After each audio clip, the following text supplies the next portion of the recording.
Moi, and welcome to that Eurovision podcast, Eurovision with a Slice of Life. My name is Rory, and I'm not doing too bad today. It's the weekend, so I'm kind of just relaxing, and it's nice and cloudy outside, so it's not like I'm missing anything by staying inside all the time now. And of course, obviously, with the lockdown starting to ease again, so fingers crossed we can get back to some kind of normality sometime soon anyway. And joining me? Jazzi, it looks really nice out there, but I've been out there and it's actually very warm. So Don't deal well with the heat. no, you know what? I'm probably pretty grateful for that because it needed to get a bit cooler anyway. Hi, it's Rosie, and I am dealing with a case of Southitis right now, where it's just really warm, and I am lying in a starfish position on my bed right now, on my back, and just feeling. This is what you get for living in the South.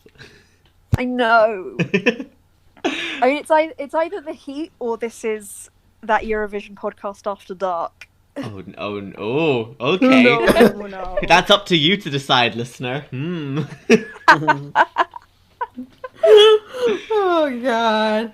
Boy, it's Tim here. It's very hot. And all I'm gonna say right now is I've got my portable air con and I am hot and just like sweating and I'm like, nope, I'm not dealing with this today, so The perks of living in the north. It's not very hot here. Exactly. Well, yeah, I mean, given our topic today, I'm pretty sure that we'd all love to be off in this lovely country so we can all kind of cool off and just feel that, coldness just sweep over us. And so in this episode, we're going to be talking about Finland, which is Jazzi's stan country.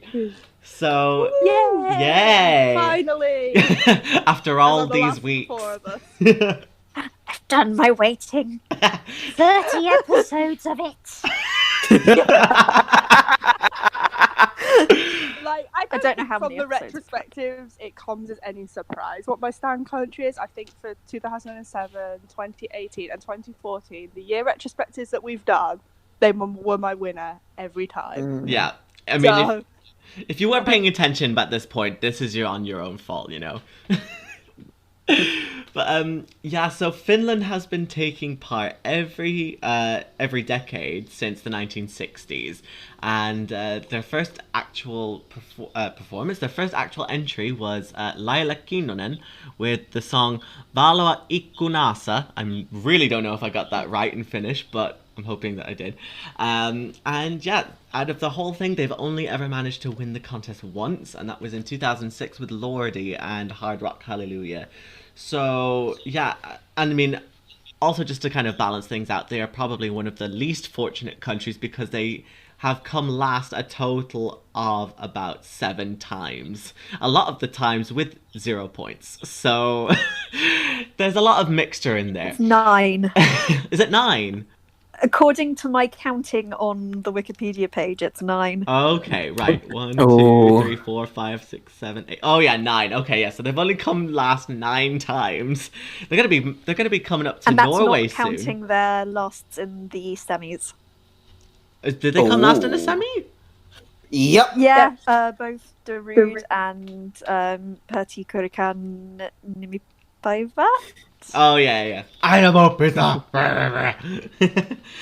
But so they've come last 9 times in the thing. They're almost rivaling Norway now for coming last so many times. I know, Norway, your crown's coming for you. Although I don't really know if you want to have that crown, but so just to kind of get things going, like, who would be some of your favorite Finnish entries? Ooh. I've got a couple. First one is Blackbird, and yes, the wounds are still fresh. Yep, I expected that. Yeah, the wounds are still fresh. I'm not forgiving the juries for this. I was like, 11th.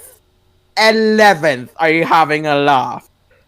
It was so close, and I wanted to cry, and my reaction to this semi-final is actually on the internet somewhere, and I'm just thinking like, why? Why did you not put this through? It deserved so much. Why? Yeah. I'm not for the robbery, but that's for another. That's for That's another. for 2015 Or the Netherlands. or the Netherlands, one or the other. Yes, but yeah, it's a masterpiece and it deserves it. And I gave Norma John a hug when I went to Helsinki in 2018 and told them they were robbed. And I'm sure hopefully, many of us wanted to give them that hug. yep, Yeah. exactly. And then the second one would be Sarah, of course, who, like 5 times, she deserved. Regardless of the result, I was so happy for her, even if she just made it to the final. Because I mean, that's a victory in itself for Finland.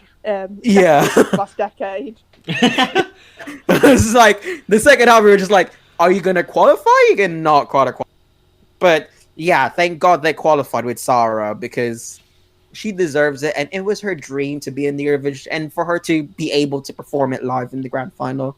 I was happy for her. I knew she wasn't gonna be a favorite or something, but she won my heart, and Monsters is a good track, and I hope that we see her back in the future at some point, and I hope she's able to do one better with her result, obviously. Yeah. Instead of coming second last, she'll come third last, and that will be fine. Anything to do with like being second, and I've actually got a funny story about this, and I shouldn't really say this, but yes. You're already down the rabbit hole at this point. Yes. It was a day after the grand final, and I was at Heathrow Airport. It turns out Sarah was on my flight from Lisbon, and I gave her a hug. We were in baggage claim, and I kind of made a joke saying that you kind of continued on the streak that you becoming second. Because she came second to last. Yeah.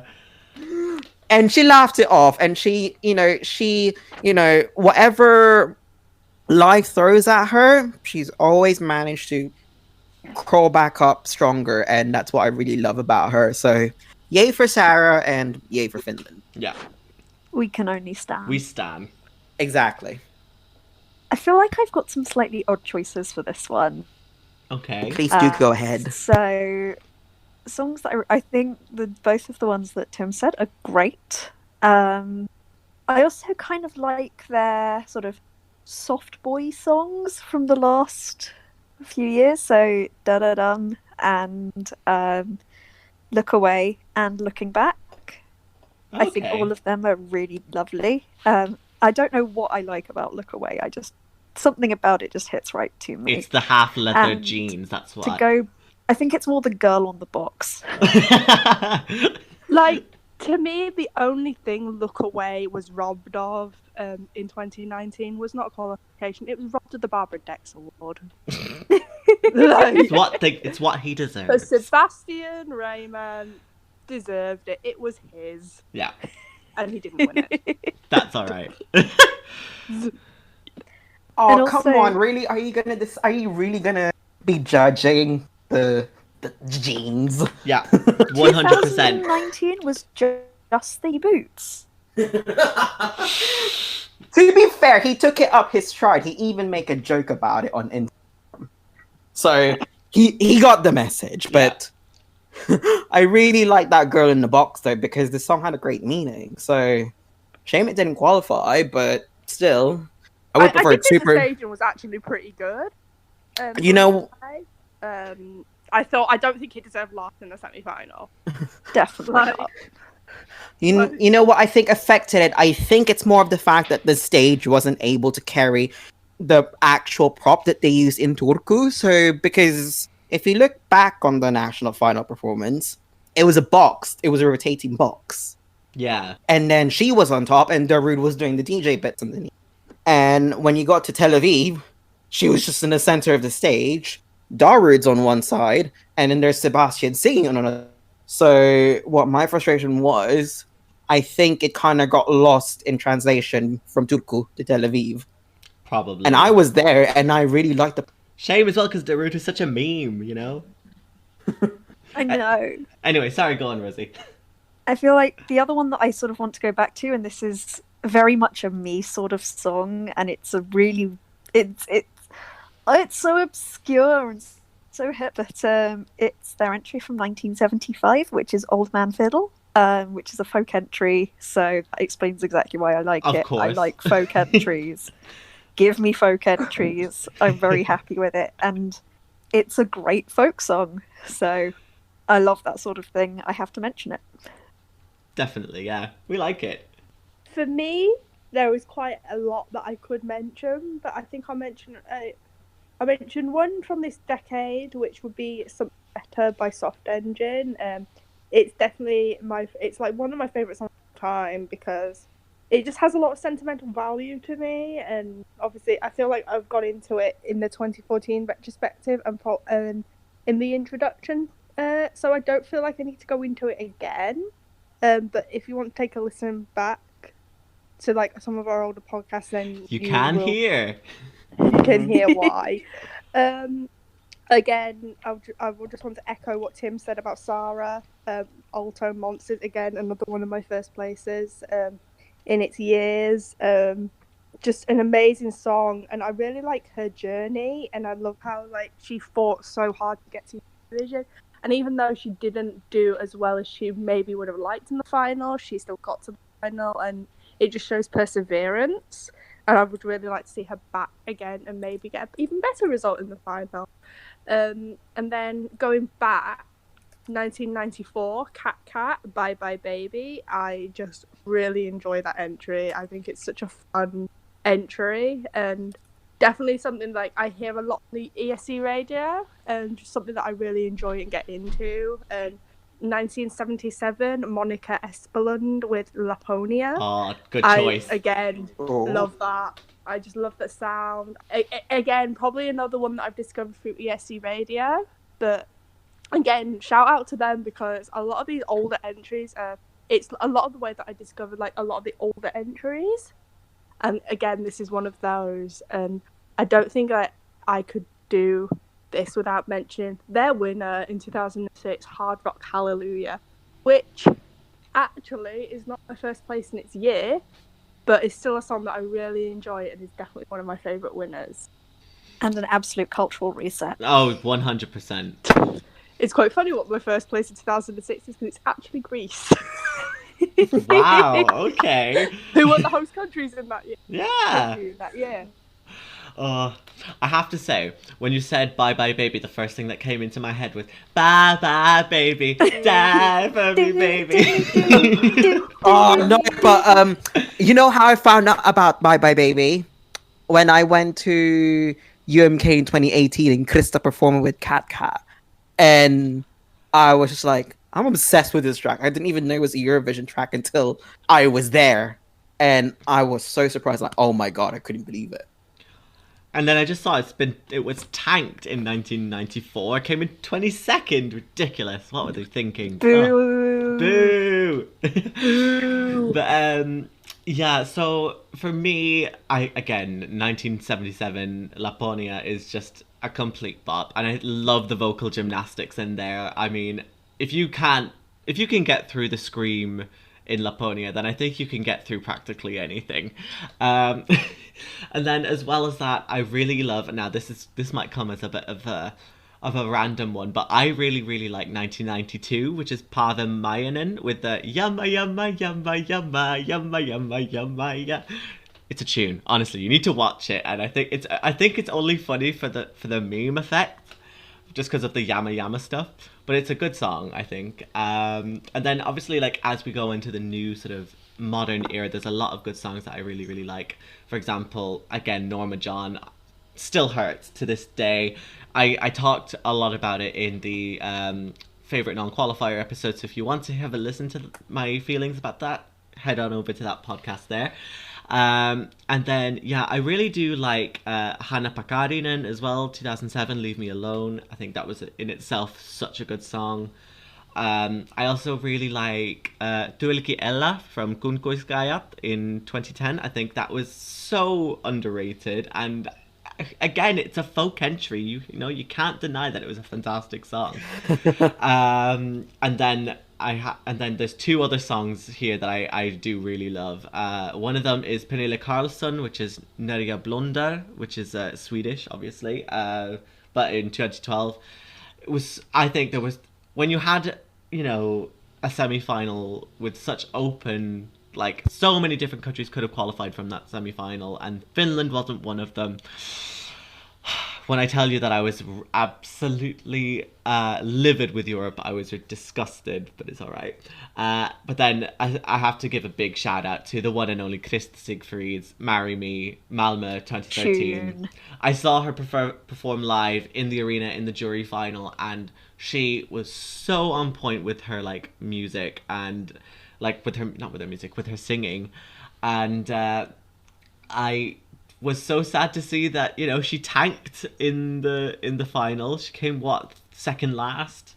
This is disgusting. It's disgusting, but it's okay because Krista's made up for it several times, and now she's essentially sort of Miss Eurovision in Finland now. And I think, you know, honestly, I couldn't think of anyone better for the role. You know, but And you know, whenever you ask fans about Krista, they've got nothing but positive reception for her, and it just melts my heart that, you know, when the fans love her, she gives love. She gives the love back times 100, and that's what I really love about her.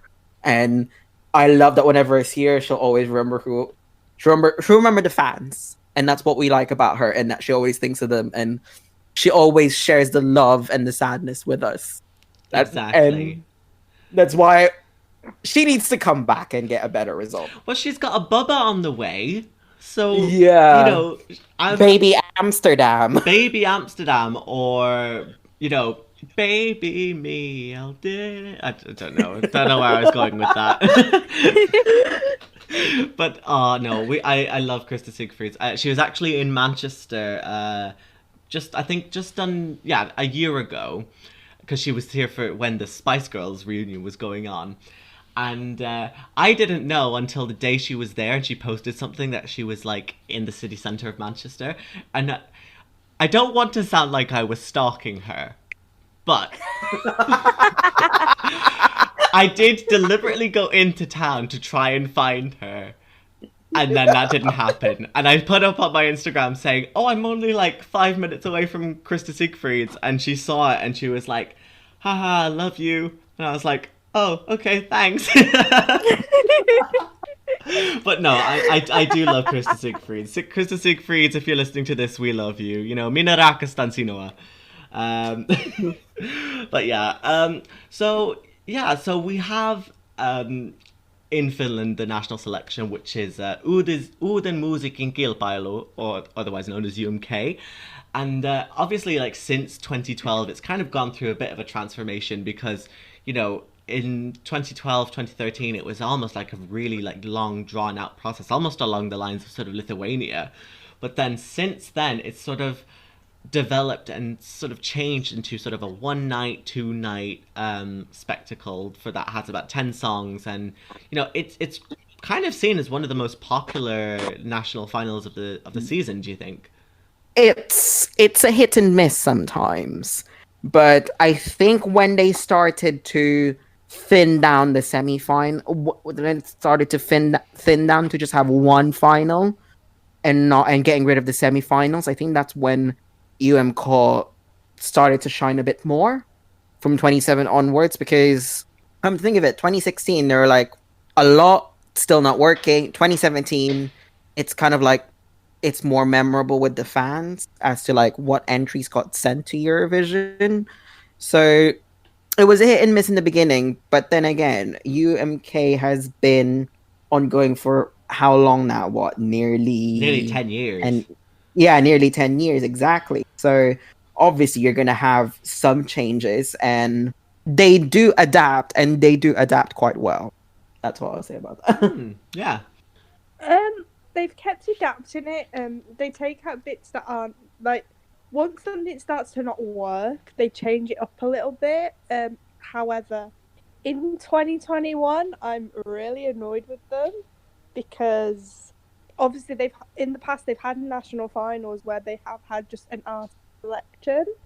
Well, no, they've had an artist and just had a song selection with Sarah and Darude, and I do not understand how they couldn't do that for Axel.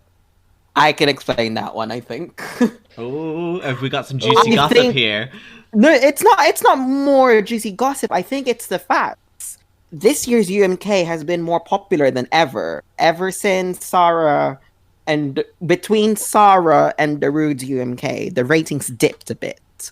And then when 2020 hit, you had all these fresh up-and-coming artists. You had Axel, you had Tika, who won X Factor, you had Erica, obviously. And with that case, obviously, the interest with UMK 2020 was very high. They ended up attracting, I think, nearly 1 million viewers, which is really high. Wow. So, if you look at it, would you really want to sacrifice the ratings in order to let the artist that won 2020 get his deserved spot? I mean, I don't fully agree with it, but the numbers speak for themselves, so it's kind of like they didn't have a choice. But Axel has mentioned he will audition, but he's not guaranteed a spot, which is kind of heartbreaking. You know, if you're going to at least do UMK, at least give Axel a spot. But, Yeah. you know, whatever the submissions are, I hope it's good enough that he actually gets through. That's all I'm saying. Definitely, yeah. Looking back really over the past sort of weeks and months, and I feel like there's something a bit more to it with it being released in this current climate and this time that we're living in and that sort of thing. And I'm listening to it more and more at the moment, and I've just completely fallen in love with it. I think it's really beautiful. And I do think had 2020 gone ahead with the climate we were in, it would have qualified. I hope it would. But on the other hand, it means I get to hear more music from Axel, so I'm not going to complain. Yes, I would really have liked him to have the sort of spot that he'd won and earned, but at the same time, can't complain too much if we get new stuff from him. Yeah, and I mean, also at the same time, imagine if we had, you know, Axel come back, but then we also had the same sort of people who were saying, oh, it really should have been Erica, or it should have been Femme, or it should have been this or that. You know, like it of course it was going to be a tough choice, obviously, because like Axel deserved his chance to go to Eurovision this year. And I'm glad that he has said that he's going to submit something else. Whether or not he gets in, that's a different story. But I think if he was to submit something, I feel like they would be doing him a big disservice just to not give it to him, because definitely, like, it could almost sort of provide like an arc, you know, like a good end to the arc story, you know. But yeah, I do really like UMK as like a format, though. I think it's really sort of grown into something like different, and I like the way that like Ulla, the Finnish national broadcaster, I like how Ulla don't like necessarily keep it the same format all the time, because if they realize what something's wrong, they change it. And so, you know, in the hope of getting something better. Hint. No? Okay. I was waiting for that. But no, I do really like it. I think for me, though, its peak was definitely in 2017, because a lot of the songs that were in UMK 2017 could easily have qualified had it not been for such a strong year of other songs. I think it does have to be noted that Finland don't have a happy history with the jury in particular in Eurovision. Like, when it was jury only, they obviously came last 9 times. Mm-hmm. And then, in terms of their non-qualification, a lot of them are down to the juries. Don't worry, we know all too well about Blackbird's that. One of them being Blackbird. Yeah. I don't well, there's times where I understand it, but there's definitely times where I don't. And it's like Blackbird is one of those. It's just like, how did the jury not like that? Yeah. Because it really felt in 2017 they'd done everything. they possibly could to try to appeal to the juries, and it still didn't work.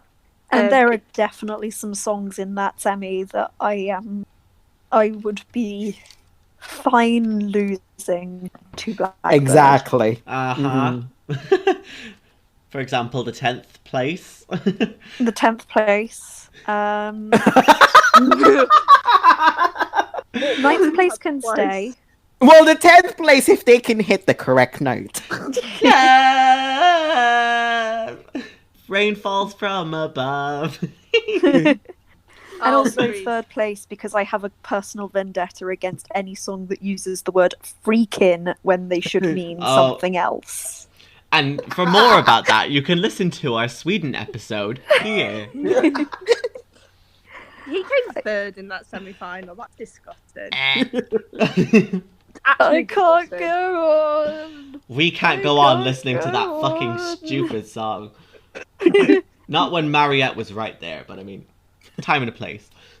Oh, don't. I'm still bitter about that.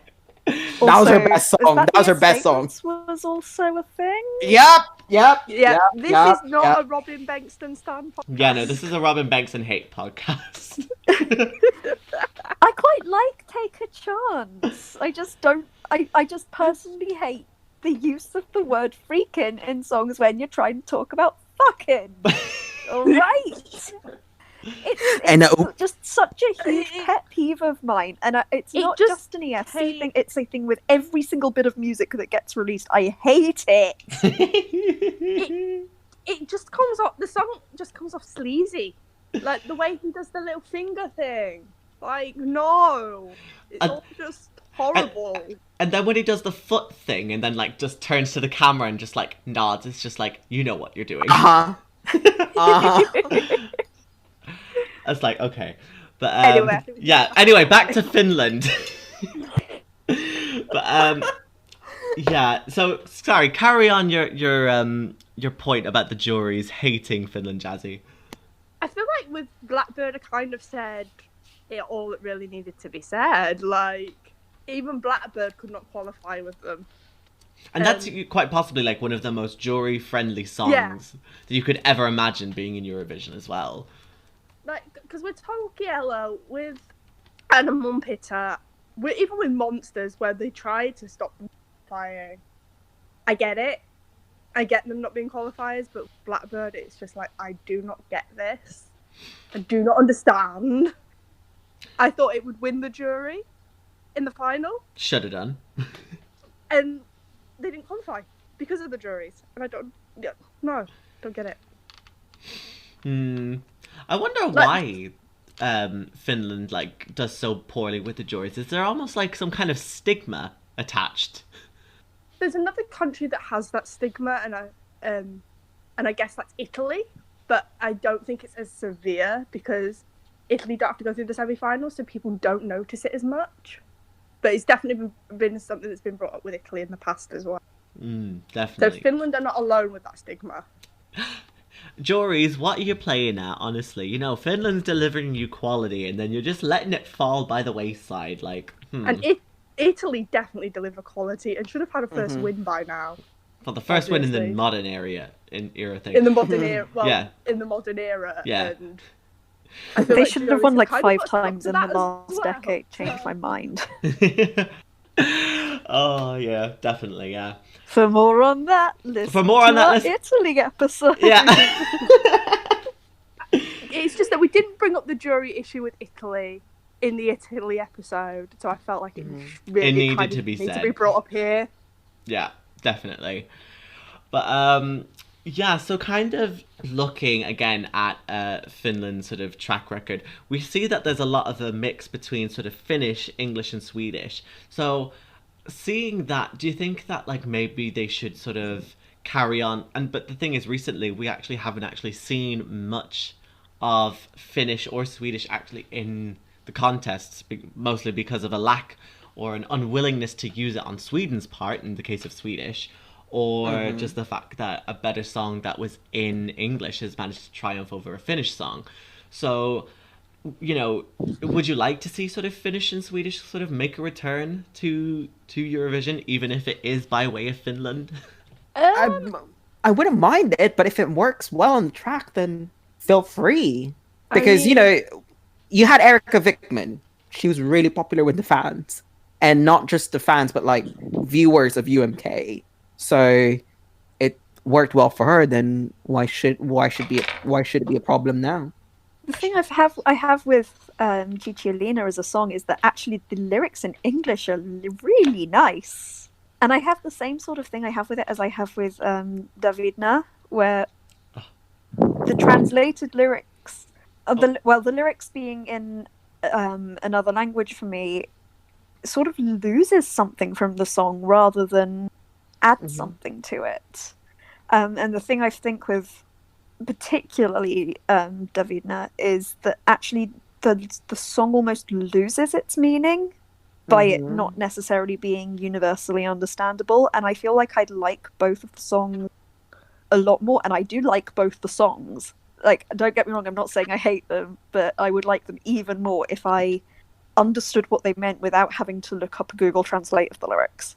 It's quite a weird one, because with Cicciolina, I don't think it should necessarily be in English, because I do think it works in Finnish, but I look at her look and I listen to the sound of the song, and for some reason it sounds like it should be in Italian, and I don't know why. Well, it's just like her. I don't know if it's to do with her, or it's to do with like this, like that sound has very like 80s, 90s Italian sound, like in the backing track, but I just get Italian vibes from it, and I don't know why. Well, I don't know if it's also the song name Cicciolina. Well, yeah, Cicciolina was an Italian sort of porn star who I think she almost tried to run for president, I think, in Italy. She got into politics afterwards, yeah. Yeah, so it makes sense though that there's like an Italian vibe to it, but I to be honest, I actually think I would lose a lot of admiration for the song if it was in English. I think that's what makes Cicciolina so like interesting, because it's talking about something so almost sort of like sexually liberating, but in like a completely alien language that you would never expect it to be in, if you know what I mean. Like a song like this, I wouldn't expect it to be English. I would expect it to be in like Italian or Spanish or something like that. Are we planting a seed that Erica Vickman needs to start, releasing different language covers of Cicciolina? Yes. But I'd be up for that. Yes, but also please release that duet of you and Saris. Oh, Yes. yeah. That was a good one. That was a very good one. Oh, but yeah. I have to take a moment as well and just sort of like appreciate sort of Finland's approach just to the contest. Like, they've come last 9 times in all of their attempts at participating, but they've never withdrawn out of like a lack of respect or a lack of, like, they've been forcibly removed every single time they've not been able to participate, mostly because of the relegation rules in the 1990s and the early 2000s, or whenever they've failed to make it to the final, obviously from 2004 onwards. But I have to say, like, their determination in the contest is so good, and I think it has to be mentioned as well, their dedication to the fans, I think, makes Finland such an interesting country, because, you have countries like Sweden, who are obviously sort of universally loved by the fandom and stuff, but a lot of it seems to be like they don't necessarily care that much about the fans, whereas like with Finland it's a lot more like they take it a lot more personally, like if you like appreciate the contest and like if you like Finland songs, etc. And I think that's something that is really, really nice, There's also the Eurovision Diaries, where I feel like in a way, the Finnish broadcaster left a home for like the UK fans, where the BBC don't really care about them. Yeah. The BBC don't care about the UK fans. Hi. In times, the Finnish broadcaster has taken us in. Yep, I can definitely vouch for that, because I am in that documentary. Ooh. And also, may I just add on to the point about the fans? I've attended UMK twice as press, and whenever I attended, they were really friendly with me, and they've always granted me access to cover it, and they were all lovely. And I just wish I can go back to Finland soon and watch it again because it was so awesome. It was just a shame I couldn't do it this year. Aw. I do. It's okay. If the BBC don't want to look after us, we have a broadcast will. Exactly. Exactly. You know, we make the most of what we have, you know. And I think it's really interesting because obviously, like, when you think of like Finland and you think of Finnish people, you think of them to be quite kind of cold and not necessarily sort of warm and friendly and stuff. And it kind of harks back to a video that I remember when Norma John were sort of like touring and promoting before Eurovision, and they did a video with Eurovision.tv where they did like a Q&A kind of thing, and they did and they did this thing where it's like, do Finnish people, like, are Finnish people sad all the time? And the way they're like so deadpan in the midst of everything, but they're actually some of the most lovely, warm people you'll ever meet. I just think Finland is just a lovely country, and the people are so friendly. And you know what, I'm totally okay to go back to Helsinki again, or Turku, or wherever they want to host it. I'm totally good with it. But yeah, so sort of like looking sort of to the future, like, what do you think Finland needs to do to kind of improve its chances of actually like getting out of the bottom 5?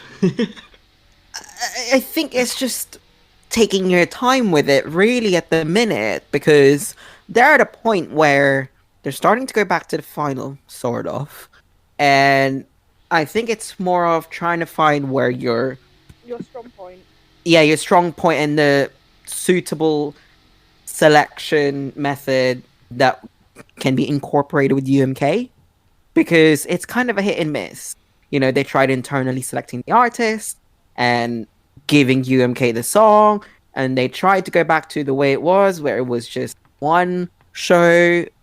But then again, they're still trying to find their feet, and it's a hit and miss. So it's kind of like, you need to find a way. And I'm glad that they're adapting to situations where they're thinking something's not working here, and they're being proactive about it. So I think just keep working that way, and hopefully you'll find your perfect method that will get you out of the bottom 5. Yeah, definitely. Yeah. I think the thing with Finland's approach that I do really appreciate is that they aren't afraid to take a risk. And they are very sort of comfortable sending some more unconventional genres. We've had rock from them, and like proper rock as well, not sort of soft, generically palatable rock, but things that are really quite out there. So we've had Lordi, we've had Soft Engine, we've had PKN. Missä Miehet Ratsastaa as well, you know, 2008. Yes. That was a good tune. And yeah, I really appreciate the fact that they are willing to sort of try different stuff. And I would very much like them to continue on that path, because when they hit really well. And it's a huge shame that they don't necessarily always get the results that they deserve based on what they send, because I think most of the time they do deserve better. So maybe they just need to, I don't know, change their name to Swelandia. Maybe the juries will start to like it. If you stick an SW in, then you should be fine. Yeah. Switzerland and Sweden, take note. I really like that when they realise something's not working, they change it up. Like there's a side of perseverance there which is really, really admirable, and like they're hard workers, and I just wish they got the result that they deserve for the work that they put in, because they do put in a lot of work, and they just deserve better. Something better. Something better. They will get something better. We'll make sure of it.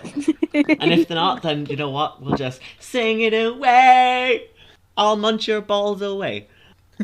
No, I mean, I don't feel bad for that one. Well, I see that was a good year. I mean, as UMK was, but not necessarily the winning song. Sorry, Sandhya.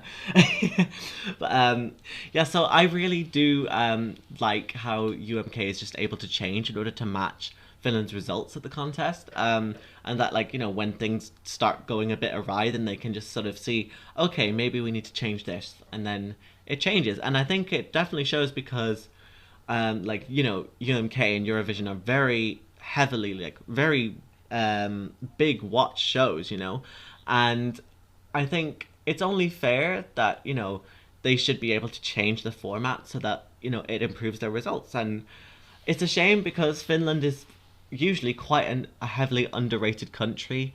So I really do hope that, you know, in the future people can start to see the potential that Finland actually has and just stop sleeping on them, because it's not deserved at all. And Exactly. yeah, and you know what? I'm totally down for going to Helsinki again, so long as it is Jaana Pelkonen and Mikko Leppilampi again. Also, Mikko Leppilampi, step on me. For more of that, please do listen to our 2007 episode. Rosie, look what you've done. Yeah. This is what I'm claiming absolutely no responsibility for this whatsoever. Sure, Jan. Sure. Sure, Jan. Yeah. Sure. Oh dear. But yeah, so do we have any sort of like final points on Suomi? I was to say, really love you, Finland. You're really underrated. I hope you find the right mix of things for you to win again. And Swami, I miss you so much. We do miss Suomi. I just think it's like, keep doing what they're doing in terms of being so accommodating towards the fans, because there's not many Eurovision countries that are as accommodating towards as Finland. I feel like we've mentioned a couple. They really care about the fan base, and I feel that's something that's really, really important when getting fans to be involved. And obviously with the Eurovision Diaries, when Eurovision got cancelled, and I guess it was already in the pipeline. Yeah. But it was definitely something that made the cancellation a lot easier to take. Mm-hmm. Yeah. And yeah, it's stuff like that I just really appreciate. And I feel like that kind of stuff, they need to keep doing what they're doing, because it's why they get as much appreciation from the fandom as they do. Also, I'd really like that they do keep changing things up when things aren't working, and I hope they do keep doing that as well. Like, they don't let it go stale. Yeah. Like, just to keep it kind of like interesting and like, ooh, what's gonna happen Yeah. now? so like in the last few years, they've been a country. It's like, oh, what are they going to do with their national selection next? Yeah, definitely. Ooh.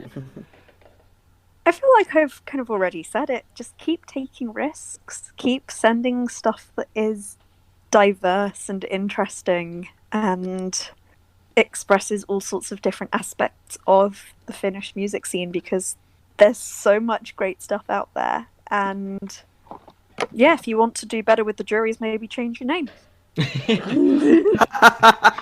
So from now on, we'll just call them Swilandia. This is what we're going to do. Yeah, that's fantastic. Yeah, so yeah, that takes us to the end of this episode of that Eurovision podcast. I'd love to say kiitos paljon to Rosie, Jazzi and Tim for coming along and talking about this country that we have now renamed. For future purposes, this is what we will only be calling it now, Swilandia. Don't bother calling it Finland anymore.